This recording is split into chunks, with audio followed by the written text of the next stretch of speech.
네, 서울 강동을의 이혜식 의원입니다. 청장님께 질의하겠습니다. 네. 윤석열 정부의 경찰 모습을 한마디로 표현하자면은 치안본부 시절 경찰로의 퇴행일 것입니다. 내무부 산하 치안본부 형태로 있던 경찰을 독립외청으로 분리한 것은 87년 6월 민주항쟁의 결과물이었습니다. 그런데 윤석열 정권은 행안부 내에 경찰국을 설치하고 국가경찰위원회를 형해화하면서 경찰의 독립성을 훼손시켰습니다. 경찰국 신설에 반발하는 총경들에게는 탄압과 징계의 인사보복을 단행했습니다. 20여 년 수건이던 검경수사권 조정을 통해서 경찰의 수사권을 확대했지만 위법 시행령으로 검찰권을 복원하고 수사준칙 개정에 이르렀지만 경찰은 묵묵부답, 굴종할 뿐입니다. 윤석열 대통령이 수사 말고 치안에 집중하라고 하니까 치안 중심 조직 개편하겠다면서 정보관, 수사관 다 줄이고 폭력배와 도둑배나 도둑이나 잡겠다면서 뱅글뱅글 순찰 인력만 늘리겠다고 합니다. 헌법적 기본권인 집회, 시위 자유가 위축되고 있고 살수차와 최루탄이 재등장한다는 우려가 있습니다. 노동조합이 다시 유혈 탄압의 대상이 되고 있습니다.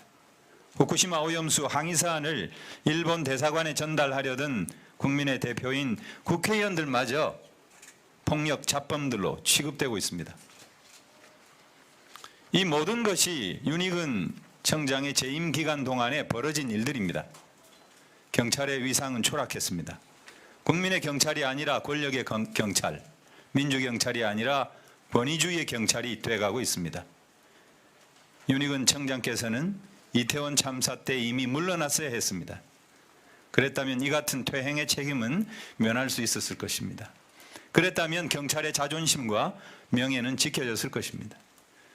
청장님, 지금이라도 당당하게 물러날 용의 없으십니까?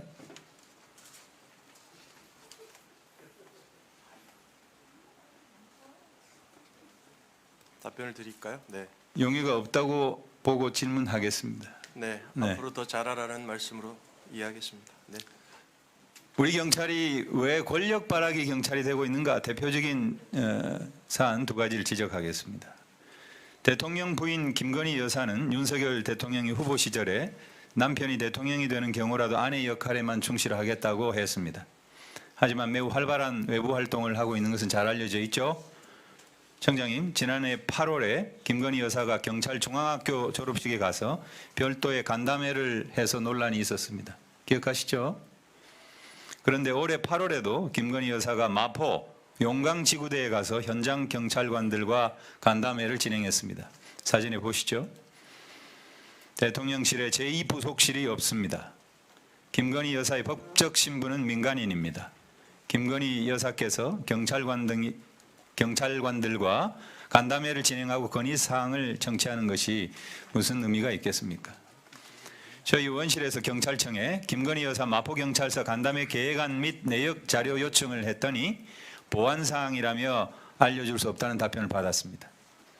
그런데 진짜 보안이었을까요? PPT 좀 보시기 바랍니다.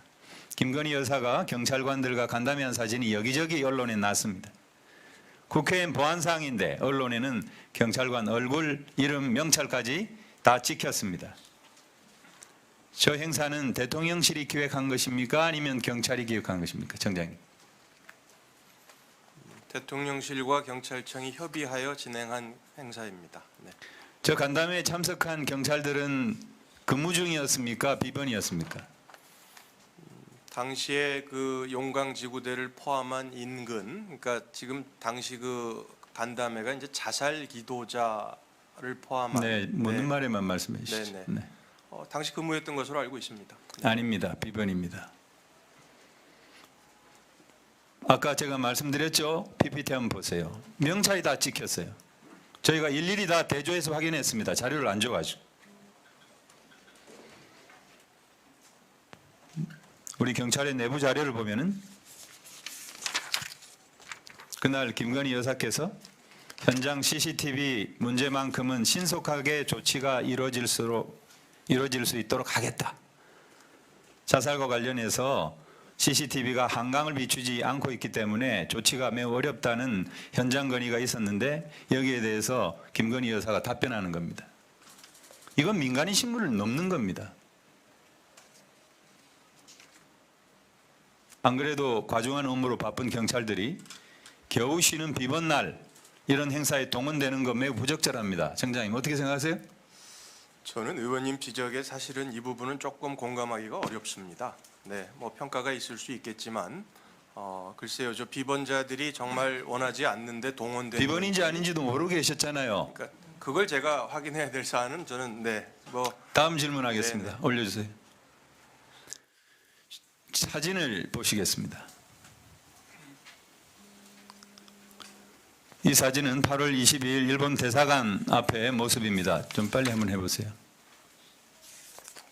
후쿠시마 오염수 방류를 하루 앞두고 폭우가 쏟아지고 있음에도 불구하고 후쿠시마 오염수 방류 항의 사안을 전달하려다가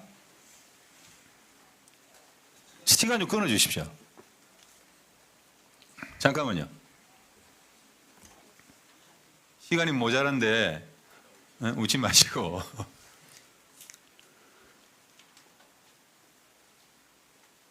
시작하세요. 네, 하겠습니다. 후쿠시마 오염수 방류 항의 사안을 전달하려다 폭력 잡범 취급을 받는 장면입니다. 이날 경찰은 불법 집회를 하고 있다, 체증을 하고 있다고 방송까지 크게 해댔습니다. 과연 누가 불법 행위를 하고 있는지 똑똑히 알아야 합니다. 집시법 제11조 100m, 외교기관 100m 이내 장소에서는 옥외 집회 또는 시위를 하여서는 아니 된다. 다만 외교기관 또는 외교사절 숙소의 기능이나 안녕을 침해할 우려가 없다고 인정되는 때에는 그러하지 아니하다. 국회의원이 대사관을 침입하려 했습니까? 아니면 기물을 파손하려 했습니까? 도대체 국회의원이 이런데 일반 국민들은 어떻겠습니까? 경찰 답변은 미신고 집회를 한 경우에는 집시법에 위반되기 때문에 체증이 방송하였다고 답변했습니다. 2012년 대법원 판결 알고 계시죠? 네, 알고 있습니다. 네. 이 신고만으로 해산할 수 없다.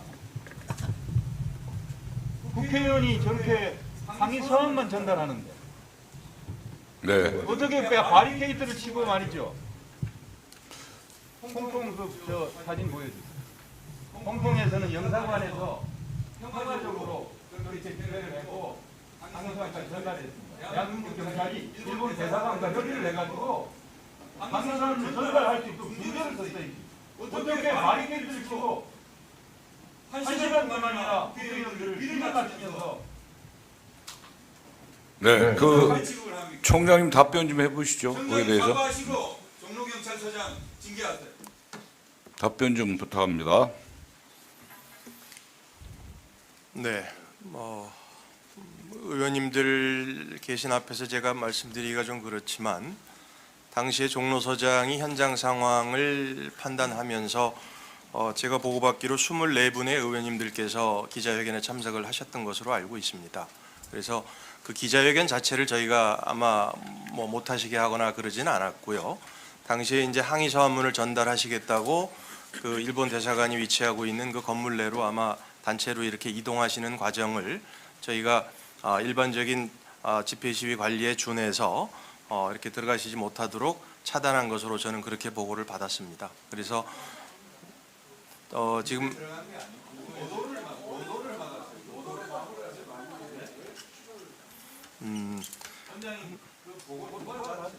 네, 그리고 이제 중요한 것은 어쨌든 지금 이해식 의원님께서 언급하셨듯이 저희가 일반적인 이런 항의 방문 또는 집회 시위를 똑같은 기준으로 저희가 관리를 하는 것이지 지금 말씀하신 대로 예를 들어서 의원님들이기 때문에 뭐 이렇게 달리한다든지 이런 건 없었던 것으로 저는 그렇게 보고를 받았고요. 네.